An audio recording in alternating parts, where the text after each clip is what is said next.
anima siddhi, and all these just different perfections that they can gain. They're interested in that. So none of those persons are peaceful. Then,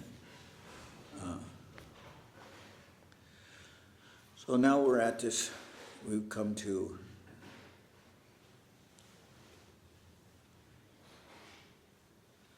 Brahmanda Brahmite Khona Bhagyavan Jeev Guru Krishna Prasadi Pai Bhakti Lata Bij. According to their karma, all living entities are wandering throughout the entire universe. Some of them are being elevated to the upper planetary systems, and some are going down into the lower planetary systems. Out of many millions of wandering living entities, one who is very fortunate gets an opportunity to associate with a bona fide spiritual master by the grace of Krishna. By the mercy of both Krishna and the spiritual master, such a person receives the seed of the creeper of devotional service. So, Brahmanda Brahmite Kona Bhagavan Jeev Guru Krishna Prasadi Pai Bhakti Lata Bij. So, one of the things that's very significant here is where it mentions, verse mentioning, Guru Krishna Prasadi Pai.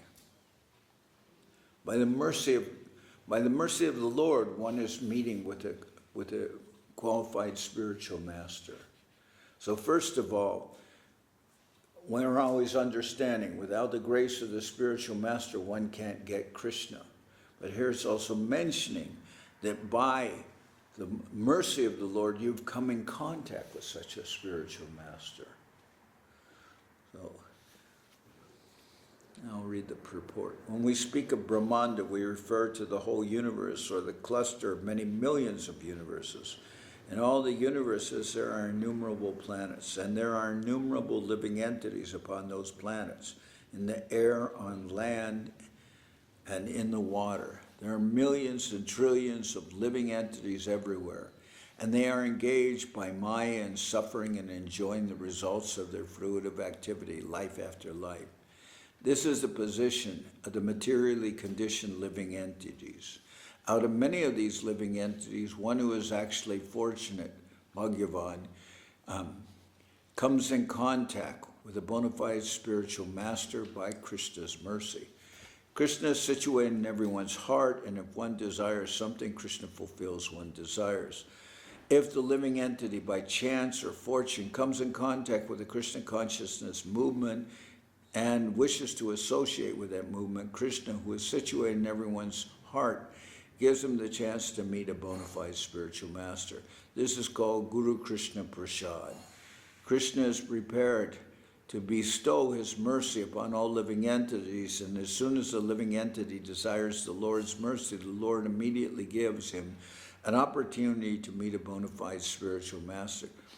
Such a fortunate person is fortified by both Krishna and the spiritual master. He is helped from within by Krishna and from without by the spiritual master.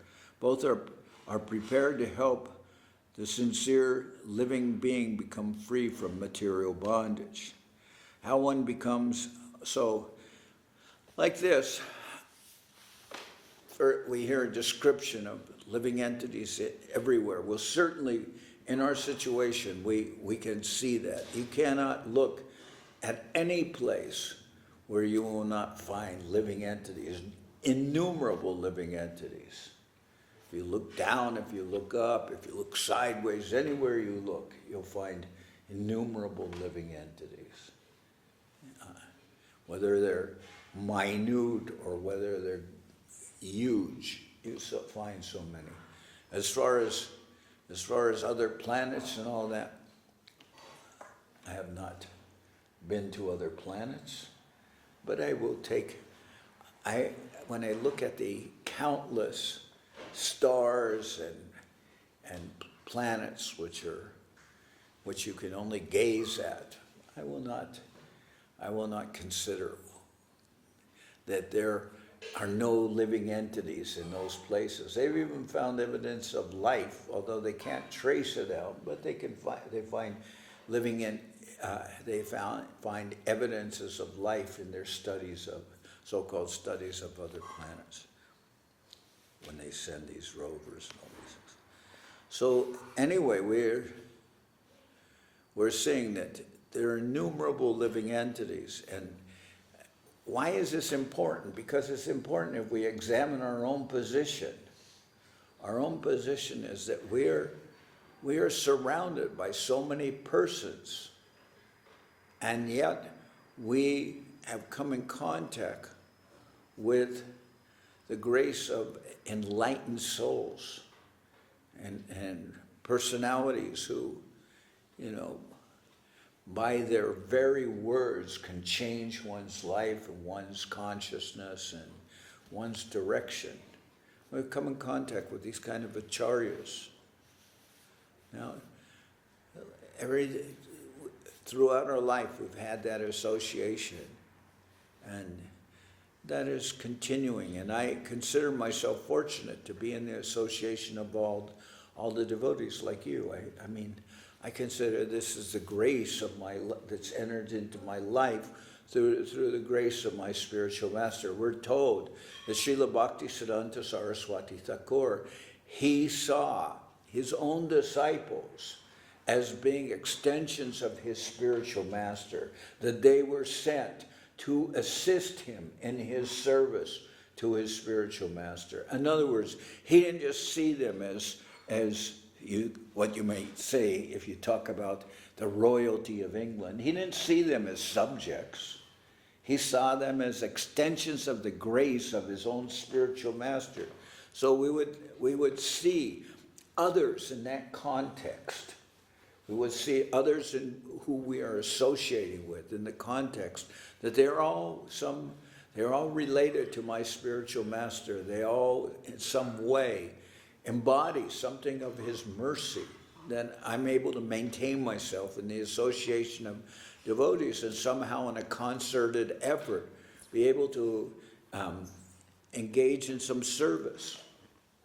Because I consider that that's really what, once one is contacted with a spiritual master, that is the opportunity to enter into the plane of service. And what we have always seen as service, sometimes someone may be confused as to what constitutes service. But I consider that the quality of a person is that person will engage in the service which he knows is pleasing to his spiritual master. Is not looking for his own service according to his own desires, but is rather looking towards what I'm doing. I'm considering if this will be for the service of my spiritual master, that this is a service that he wants. So I've met many persons who have that mentality, and I consider that their association is very valuable, and even their guidance is valuable. So anyway, this is a famous verse here of Mahaprabhu's teachings to Srila Rupa Goswami. Brahmanda Brahmite Kona Bhagavan Jeev Guru Krishna Prasadi Pai Bhakti Lada Bij. By the mercy of the Lord, one encounters a spiritual master, and by the mercy of the spiritual master, one gets a seed of devotional service which is planted in one's heart. And that by the watering process, by the process of service and chanting, then that plant will begin to grow. And we're concerned with the safekeeping of that plant of devotional service. Malihana kore se bijaropan Shravana Kirtana Jali Koraye Secham. When a person receives the seed of devotional service, he should take care of it by becoming a gardener and sowing the seed in his heart. If he waters the seed gradually by the process of Shravan and Kirtan, hearing and chanting, the seed will begin to sprout. When a person receives the seed of devotional service, one should take care of it by becoming a gardener and sowing the seed in his process of Shravan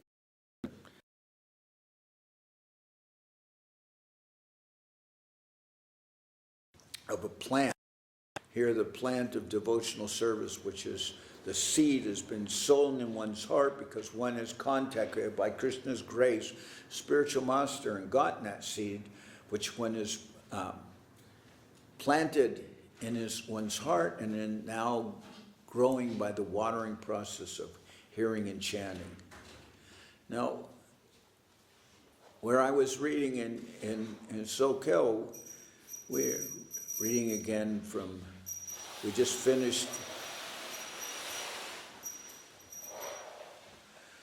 the Mangala Charan and subsequent chapters in the Adi Leela.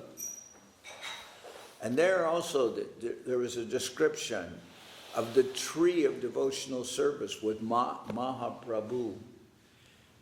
He's both the tree and the gardener. So then there's that example, and then Mahaprabhu as a tree and the gardener, he's growing and producing in great numbers, infinite numbers of fruits of love of Godhead, which he orders his devotees to distribute. So there's that whole example of a gardener, and what's he producing? He's producing love of Godhead, and he orders everyone to distribute this to all the living entities. And here again, we find on the individual level that this whole growing example of being a gardener, of taking care of the plant of devotional service, which is growing from one's heart. It's continuing from the Lord's perspective, and it's coming down on the individual level of being a gardener. The Lord himself is a gardener. And here it says, when a person receives the seed of devotional service, one should take care of it by becoming a gardener and sowing the seed in his heart. If he waters the seed gradually by the process of Shravan and Kirtan, hearing and chanting, the seed will begin to sprout. So the perspective is different, but the idea of maintaining this beautiful plant of devotional service. Upajiya Barilata Brahmanda Bedi Jai Viraja Brahmalok Bedi Paravyoma Pai. As one waters the Bhakti Lata beads, the seed sprouts, and the creeper gradually grows to the point where it penetrates the universe, penetrates the walls of this universe and goes beyond the Viraja river, lying between the spiritual world and the material world. It attains Brahmaloka, the Brahman effulgence, and penetrating through that stratum, it reaches the spiritual sky and the spiritual planet Goloka Vrindavan. So, this plant of devotional service is growing beyond the limitations of this universe. And we could say it enters through in the Vaikuntha atmosphere. We heard one definition of Vaikuntha, which means beyond calculation, beyond measurement. So here, what kind of plant is this? It's growing, it's sprouting, it's going beyond the walls of this universe. But it's described here as like a creeper. So that we'll hear more of that. So it's entered into the spiritual planet of Goloka Vrindavan. Tabe Jai Tad Upare Goloka Vrindavan Krishna Charanakalpa Brike Koreya Rohan. Being situated in one's heart and being watered by Shravan Kirtan, the bhakti creeper grows more and more. In this way it attains the shelter of the desire tree of the lotus feet of Krishna, who is eternally situated in the planet known as Goloka Vrindavan, in the topmost region of the spiritual sky. Tahan Vishtarahana Fale Prima Fall Ihan Mali Ch.Ch Nitya Shravanadijal. The creeper gradually expands in the Goloka Vrindavan planet, and there it produces the fruit of love for Krishna. Although remaining in the material world, the gardener regularly sprinkles the creeper with the water of hearing and chanting. So this creeper, it attained the shelter of the desire tree of the lotus feet of Krishna in that Goloka Vrindavan planet. It's gone beyond all the limitations of this universe of where we are, and it's attained the shelter of Krishna's lotus feet, the desire tree. And sometimes we'll see creepers. They will grow around the tree. They'll take shelter of that tree, and they'll grow there. And now, although remaining in the material world, the gardener regularly sprinkles the creeper with the water of hearing and chanting, and it produces the fruit of love for Krishna. And the person is getting those fruits, is tasting those fruits. So, here the whole devotional process is being given in the sense of receiving the seed of devotional service and planting that seed, and then watering the seed and engaging in devotional service, and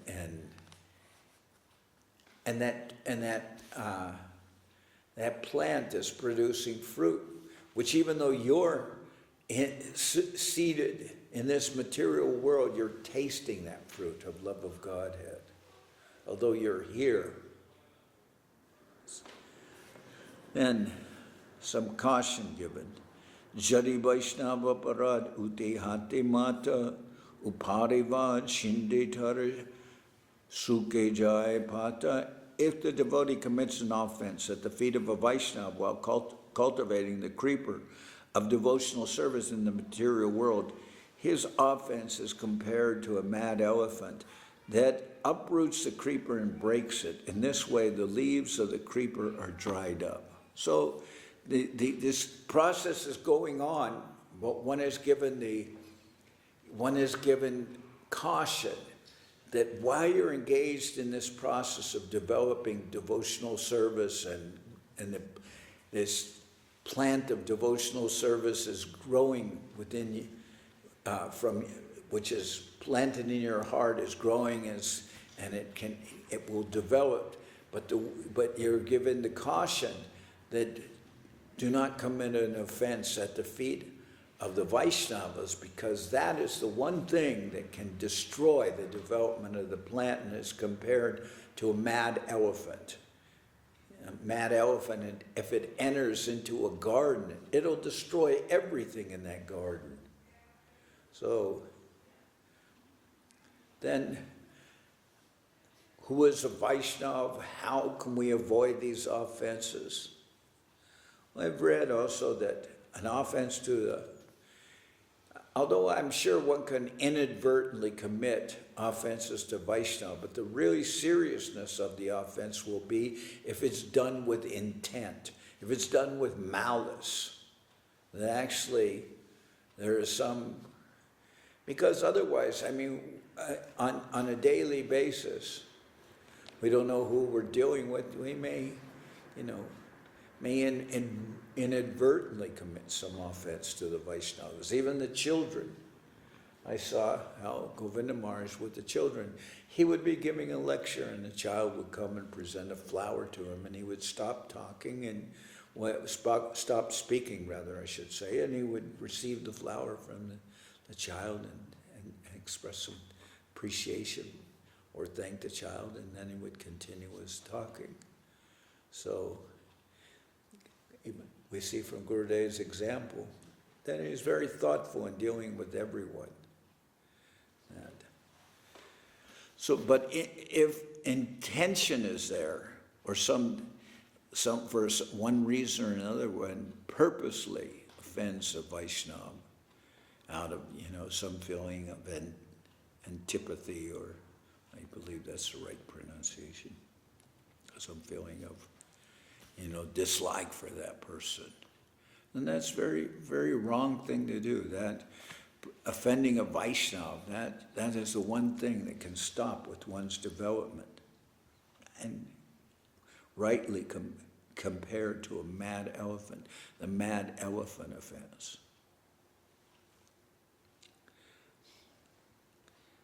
And one time I asked one of my sannyasi godbrothers to speak about that, and he went on kind of graphically describing how it's impossible to control an elephant and this and how they, so it was a little, but I think you can get the idea.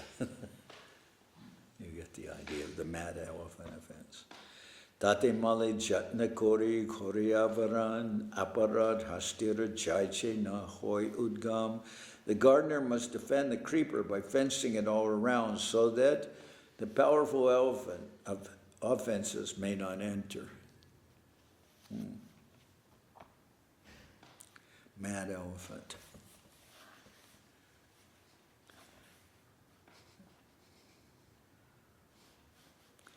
Kintu jari latara sange ute upashaka bhukti mukti bansha jata asankhya taral leka.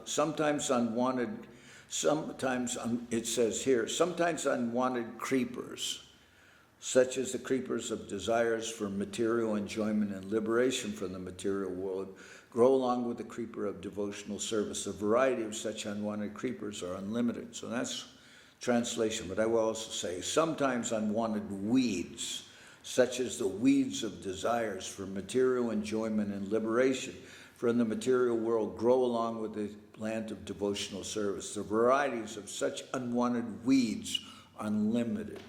So I've been involved in projects where they grow things like wheat or grow some grains like that, and they plant huge extensions of land. But when you deal with horticulture, when you're dealing with actually growing vegetables or fruits or something like that, it's much more intensive because you can only take care of yourself, you can only take care, whereas with grains you may plant many acres or hectares, but with these plants that are going to be producing fruits and vegetables, it's more intensive, and you're taking care of that, and weeds grow very plentifully. And here it's mentioned that these weeds, they'll take away you're watering the plant, but if you're allowing these weeds to also grow, they'll choke off the plant. They'll take whatever nutrition, or let's say they'll take whatever is beneficial for the plant. They'll take that away. They'll stunt the growth of that plant. So sometimes unwanted creepers, sometimes unwanted weeds, such as the weeds of desires for material enjoyment and liberation from material world, grow along with the creeper of devotional service. The varieties of such unwanted weeds are unlimited. Nishida char kutinati jiva himsan laba puja pratishadi jata upashakagan. Some unnecessary weeds growing, or creepers growing with the bhakti creeper, are the creepers of behavior unacceptable for those trying to attain perfection. Diplomatic behavior, animal killing, mundane profiteering, mundane adoration, and mundane importance. All these are unwanted creepers. Or some unnecessary weeds growing along with the bhakti creeper are the weeds of behavior unacceptable for those trying to attain perfection. Diplomatic behavior, animal killing, mundane profiteering, mundane adoration, and mundane importance. All these are unwanted creepers. So, since I find many of these things in myself, I'll read here the purport. There is a certain pattern of behavior prescribed for those actually trying to become perfect. In our Krishna consciousness movement, we advise our students not to eat meat, not to gamble, not to engage in illicit sex, and not to indulge in intoxication. People who indulge in these activities can never become perfect. Therefore, these regulative principles are for those interested in becoming perfect and going back to Godhead. So, all right, so these are general principles. It's not necessary. Somebody could say, well, these are spiritual principles. I would say yes, but in the extent that without those activities, without respecting those activities, one doesn't even come to the level of being a human being. And there may be many prescribed paths which will follow these principles, not just, whether it's different branches of this faith or that faith there, and even those who are not even interested in spiritual life, some persons follow those principles. So now we would hear Srila Govinda Maharaj talk more about Srinada Pisuni Chena Taroriva Sahishnuna Manina Manadena Kirtaniya Sadahari, of humility, offering respect to others, and tolerance as being essential principles which Mahaprabhu recommends in the Sikshastika. But still, Govinda Maharaj sometimes would joke with us. He would say, before you joined, what kind of meat did you like? Or something, and you feel very embarrassed, and you can't answer the question. But all these things go along with, we would always hear that from Srila Prabhupada. He would very much emphasize these principles. No meat eating, no illicit sex, no intoxication, no gambling. Now, a good question would be, which one of those do you like the most? Govinda Maharaj could have made. But anyway, then kutinati, or diplomatic behavior, cannot satisfy the Atma, the soul. It cannot even satisfy the body or the mind. The culprit mind is always suspicious. Therefore, our dealings should always be straightforward and approved by Vedic authorities. If we treat people diplomatically or duplicitously, our spiritual advancement is instructed. I have an instinctive dislike for diplomatic behavior. I meet certain persons. They're always,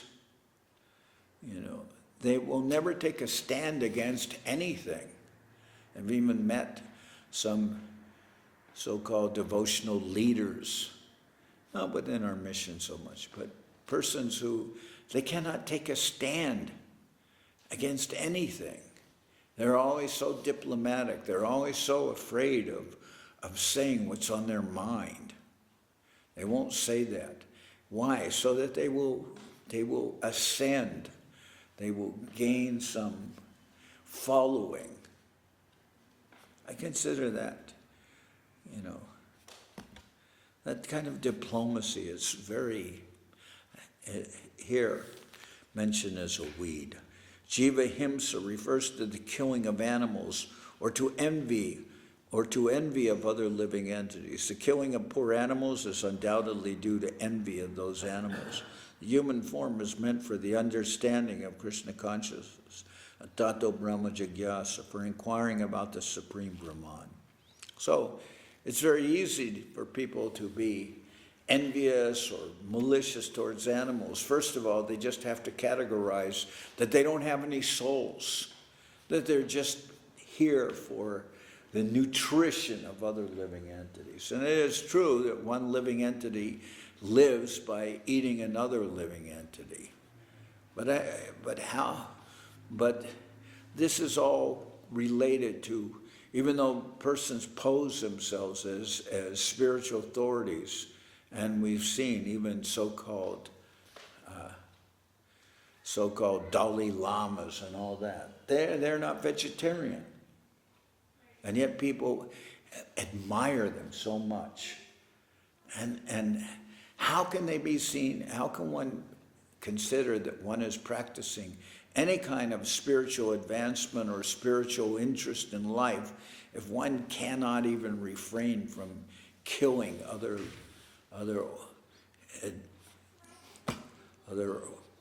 persons. You know, the animals are persons, certainly. You would not get any argument from that.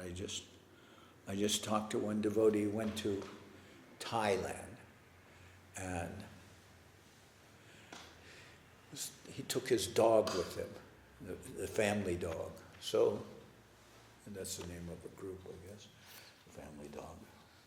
So he took the dog with him. But in order to get if you pay for a pet to go on the plane, it's very expensive. But if you say it's an emotional support animal, then it's not as expensive.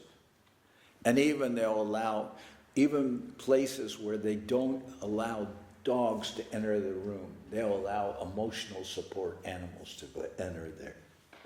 What does it mean, Maharaj? It's just a fancy way of saying that that animal is very dear to those people, and they need to have the animal with them. So it's emotional support. You know, it's like a seeing eye dog is necessary for a blind person, and they're saying without this companion, I would be emotionally shattered. So it's an emotionally support. And you don't have to pay as much as for a pet, because it's absolutely essential to one's well-being. Anyway. So, but I'm just saying, those persons are realizing that animal is a person. Those devotees, they're realizing that animal is a person. They have some affection for that animal. You will not be able to say to them that animal has no soul. They're very much thinking that it does. So that now, go on. There are many religious propagandists who do not know how the ultimate problems of life can be solved.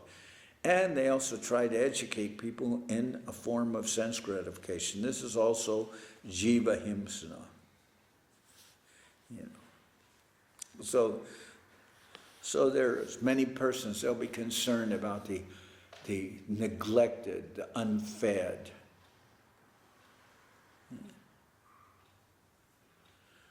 And so to feed them, they'll feed them with all kinds of unwanted things like meat. It's very necessary for them to get proper nutrition, proper protein. So this is another form of jiva himsa. Although supposedly altruistic, they have no idea what they're doing. All these obstructions have been described in this verse as unwanted creepers or weeds. They simply present obstacles for the real creeper, the bhakti lata. One should be very careful to avoid all these unwanted things. Sometimes these unwanted creepers look exactly like the bhakti creeper. They appear to be of the same size and the same species, which when they are packed together with the bhakti kripa. But in spite of this, the creepers are called upashaka. A pure devotee can distinguish between the bhakti kripa and a mundane creeper, and he is very alert to distinguish them and keep them separate. So therefore, you know, the acharya, he can see when one is watering some unwanted weed along with one's devotion. And therefore, it's not just a question of following the Shastra. My spiritual master, he can shake me and he can tell me, avoid this, you are doing this. I remember once I was with Srila Govinda Maharaj and I was chanting japa, but at the same time, I forget what was going on around me. Like maybe monkeys were there, and so then Gurudev looked at me and he said, "What are you chanting?" or something like that. He called my attention to the fact that, you know. Anyway, A pure devotee can distinguish between the bhakti creeper and the mundane creeper, and he is very alert to distinguish them and keep them separate. I've seen that also. Sometimes tulsi is growing and there's other little plants around the tulsi, and you're just wondering if some of those plants are also tulsi. In the beginning, they look like they might be tulsi, but no, they're not. Someone who's qualified can see, no, they don't need to be there. Sekajala pana upashaka borijai stabda haya mula shaka badite nabai Sekaja ana upashaka borijai stabda hana mula shaka badite nabai. If one does not distinguish between the bhakti creeper and the other creepers, a sprinkling of water is missed because the other creepers are nourished while the bhakti creeper is curtailed.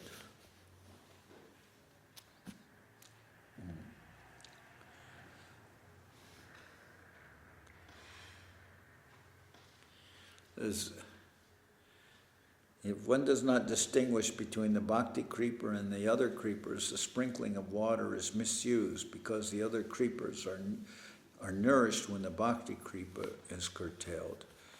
Pratame upashakar koraye chedan tabe mula shaka bori jai brindavan.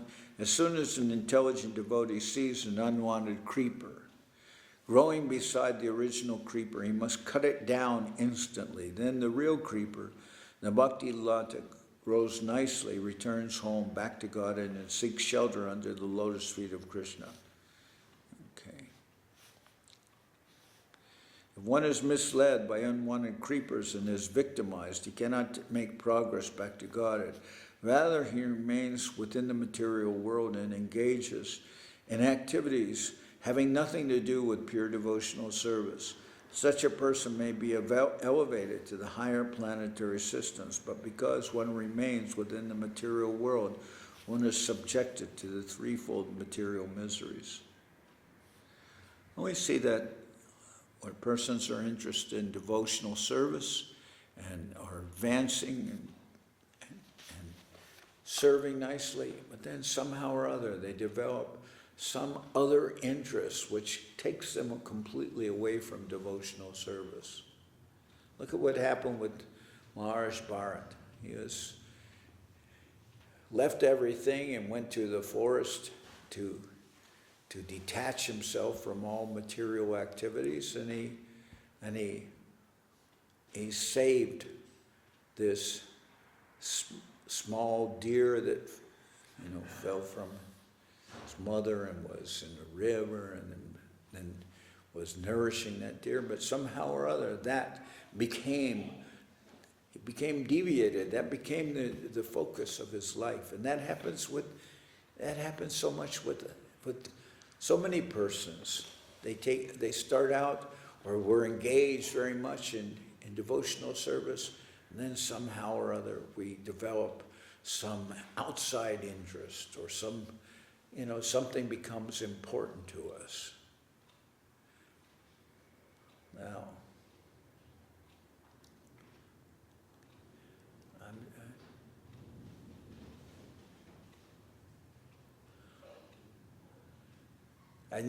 I know with myself, things will happen almost, quite often where I'll be thinking of a particular problem.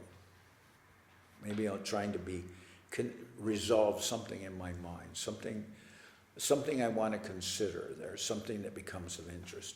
And then that focus of that problem, I can't rest even, literally sometimes can't even rest until I come to understand how to resolve this problem. It becomes of very much importance. Well, we heard that example given of, what is that the Gregorian knot, that what was it? They said, I believe they said, the person who can solve this problem of this great knotted Gregorian knot, that person, I believe the example is that person will lead all of Greece.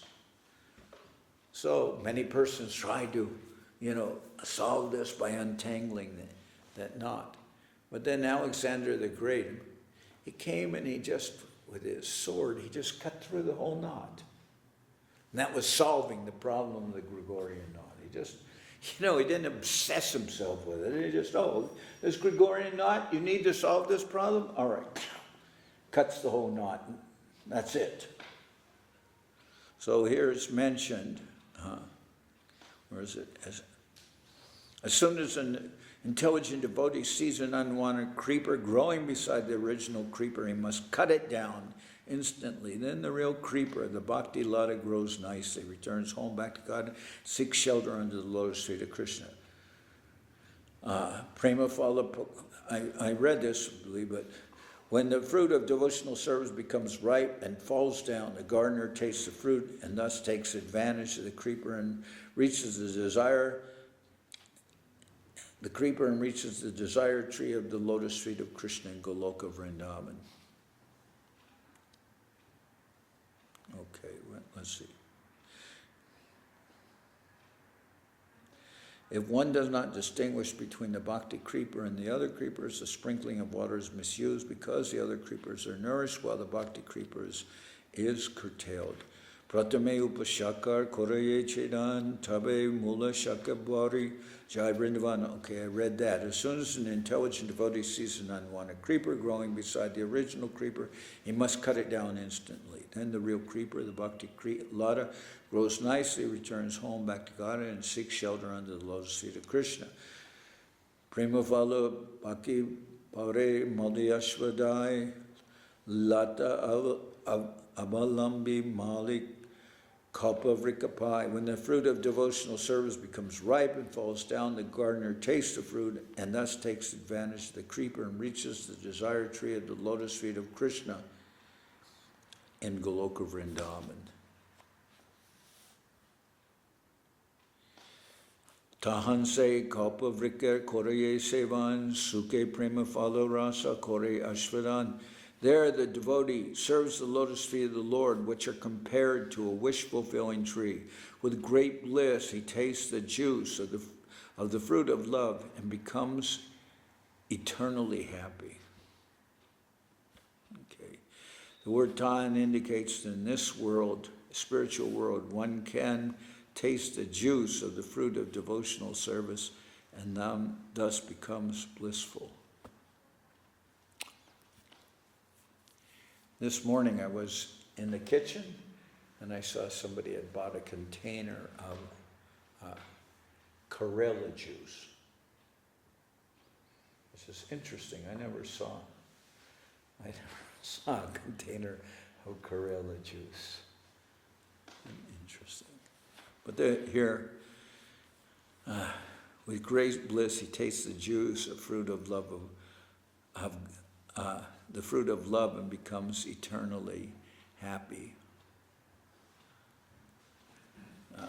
A different kind of taste. Karela is very bitter. Sometimes we hear a comparison of how materialists, they're sometimes compared to crows that like to eat the seeds of the bitter neem tree, right? And actually, that's considered one of the ways in which neem trees are planted or spread through crows eating the seeds. But here it's mentioned the devotees are not so much compared to those who are eating bitter plants or bitter neem seeds, although neem is part of our diet, we take bitter and all that. But there's an example that the devotees are more, what they're relishing is more of a satisfying kind of nectar taste, which the juice of the fruit of love of God, and becomes eternally happy. Aita paramavo parama purusharta Jarage Trinatuya Chari Purusharta. To taste the fruit of devotional service in Goloka Vrindavan is the highest perfection of life. And in the presence of such perfection, the four material perfections, religion, economic development, sense gratification, and liberation are very insignificant achievements. So this is what Mahaprabhu is continuing with his instructions to Srila Rupa Goswami.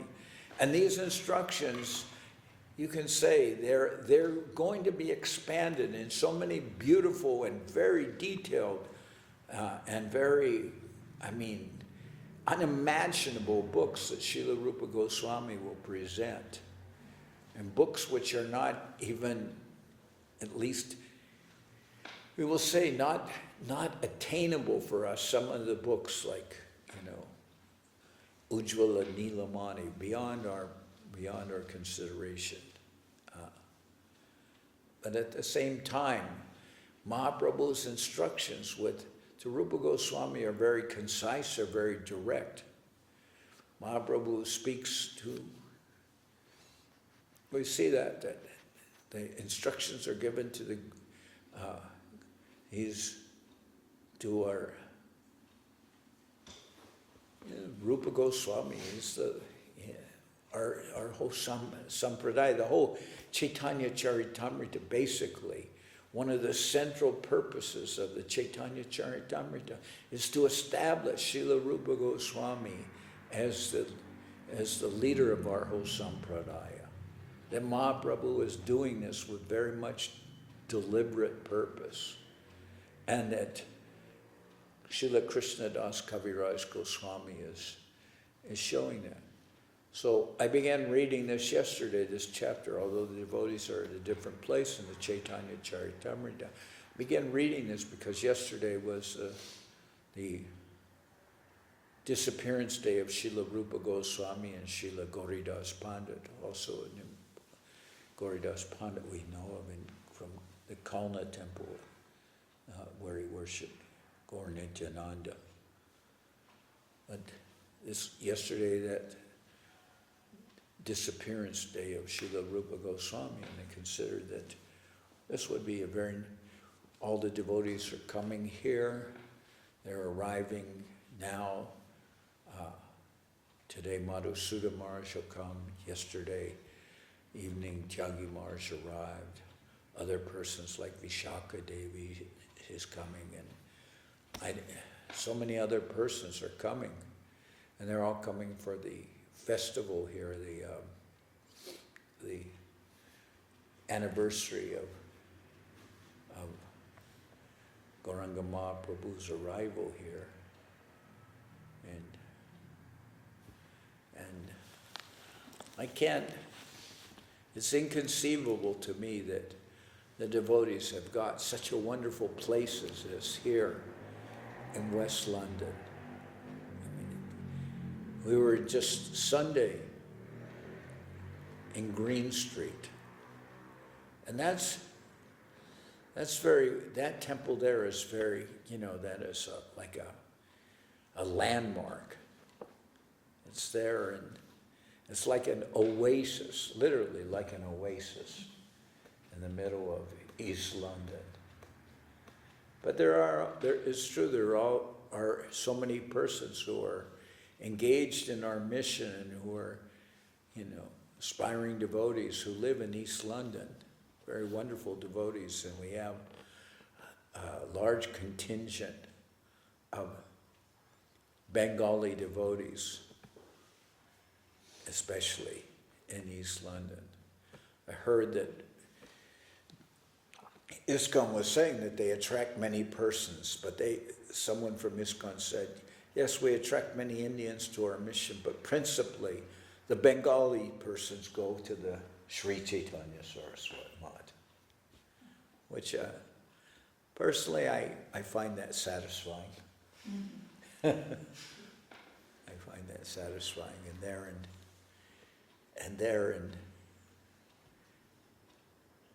I don't know if East London is. I think around that temple there are a lot of stores, there are a lot of persons who speak Bengali, whether they're Hindus or Muslims, but Bengali language is pretty prevalent there in that area. Anyway, to me it's very nice to go to that temple, to be with the devotees there and the beautiful deities of Ch.Ch. Guru, Gauranga, Radha Shyam Sundar. Wonderful, very wonderful temple there. But here it is amazing that we have this temple. So this Saturday we're coming, the devotees will come. The devotees are coming during the week, and this Saturday we'll celebrate the anniversary of the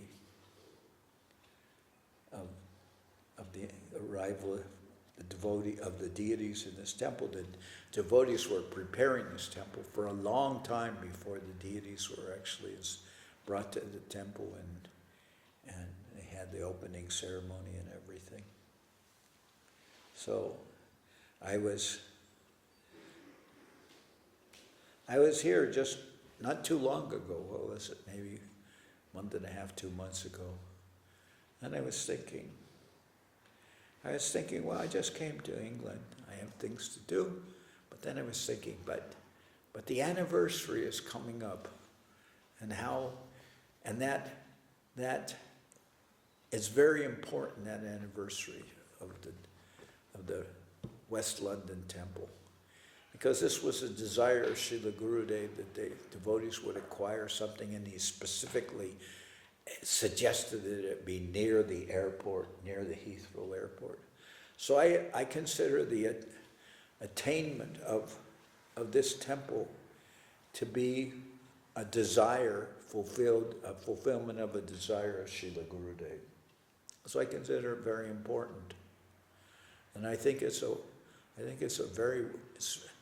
very amazing, very wonderful, and the day that Gauranga Mahaprabhu came to this temple, it seemed like he instantly took possession of the entire temple.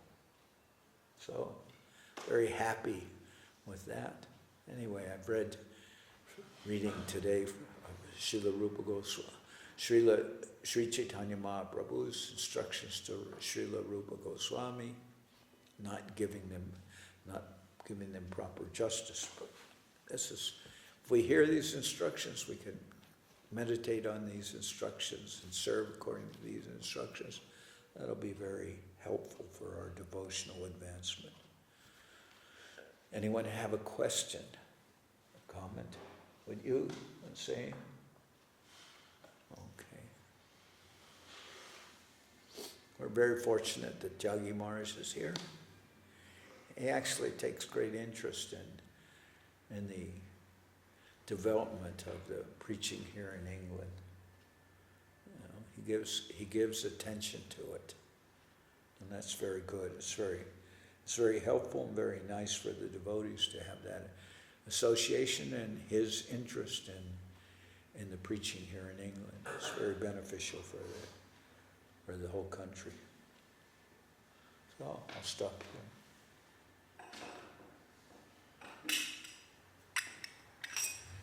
here.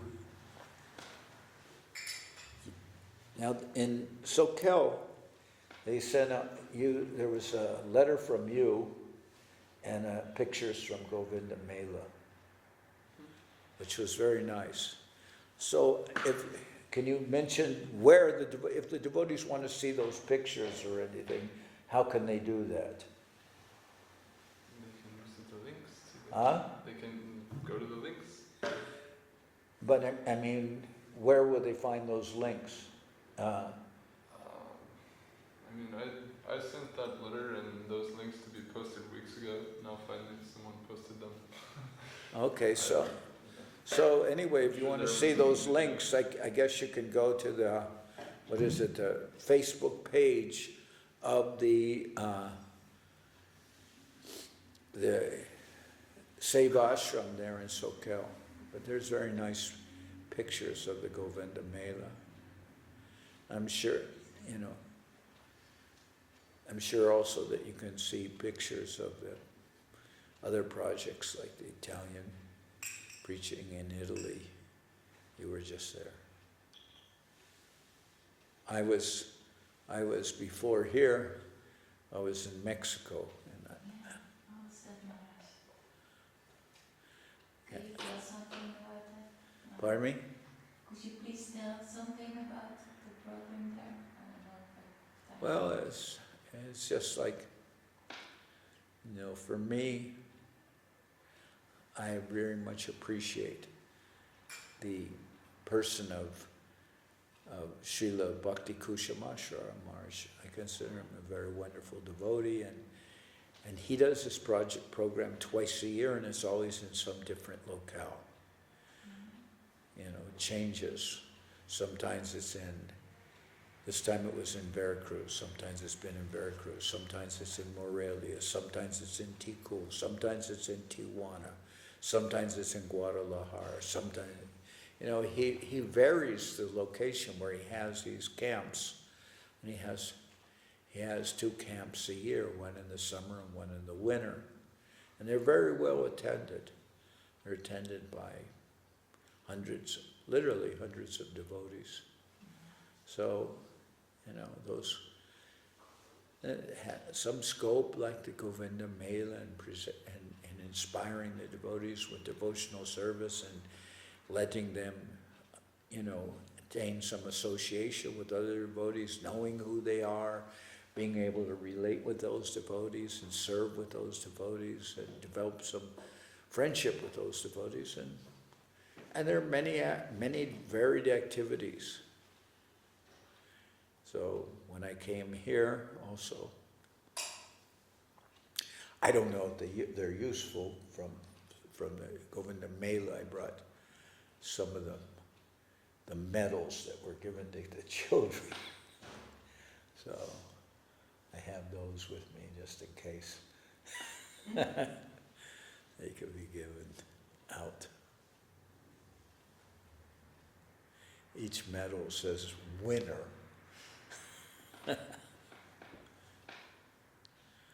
So,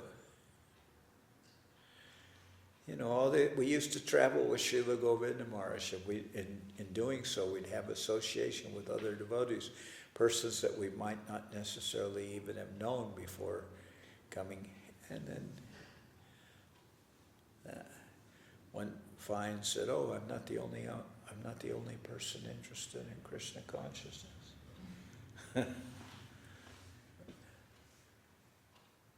So it's nice. Anyway, we'll speak if you want to know specifically about that, we can talk. Now we'll proceed toward the next part of our program, which is prasadam. Hari Haraya Nama Krishna Janardan Nama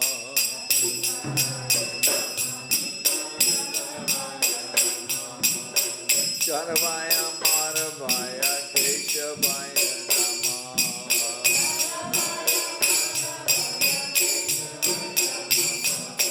Gopal Govinda Ram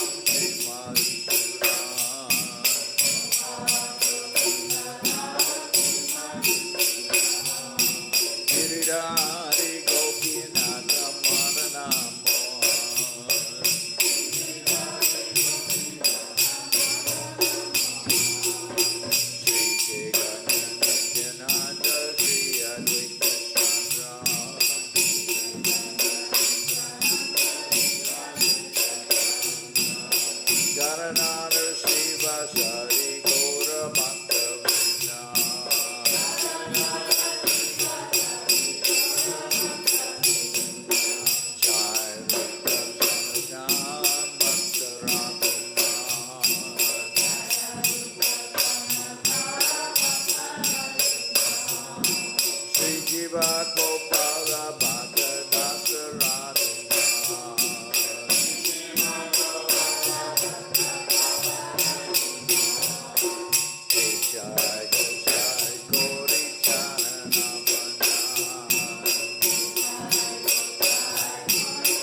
Krishna Nitya Leela Korila Pata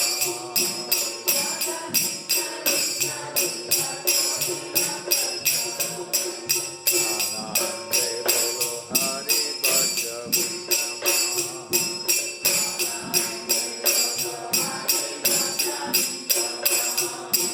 Shri Guru Vaishnava Pade Manjaya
Jai Saparikara Shishi Guru Guranga Radhasham Radhagiri Dari Ju Ki Jai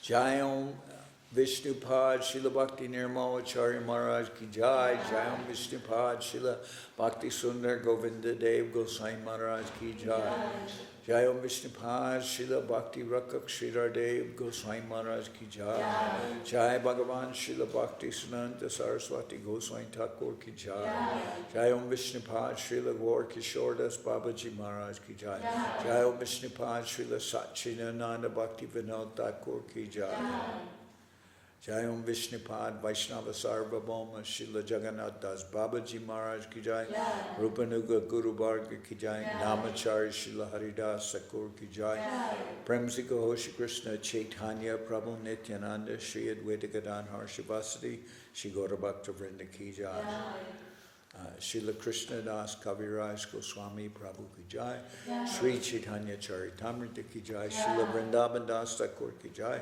Sri Chaitanya Bhagavad Ki Jai Narottam Srinivas Shamananda Prabhu Ki Jai Jai Om Vishnupad Vishvavaranya Srila Bhakti Vedanta Swami Maharaj Prabhupada Ki Jai Shishi Radha Krishna Gopi Govardhan Sham Kuna Radha Kunda Kalindi Yamuna Ju Ki Jai Samaveda Bhakta Vrinda Ki Jai Shri Harinam Sankirtan Ki Jai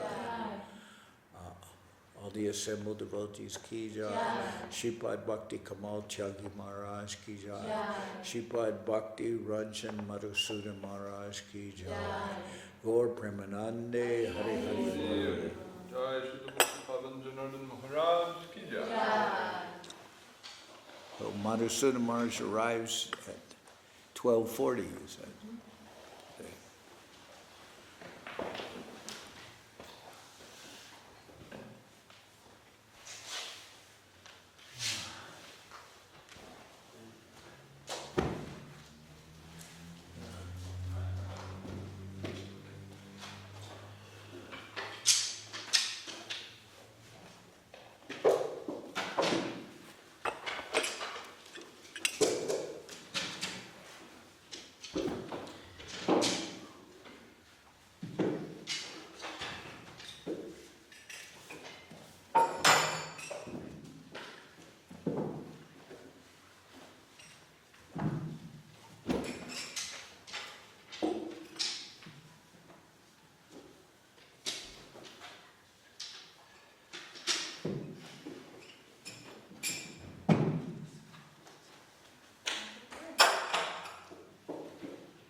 do you switch off?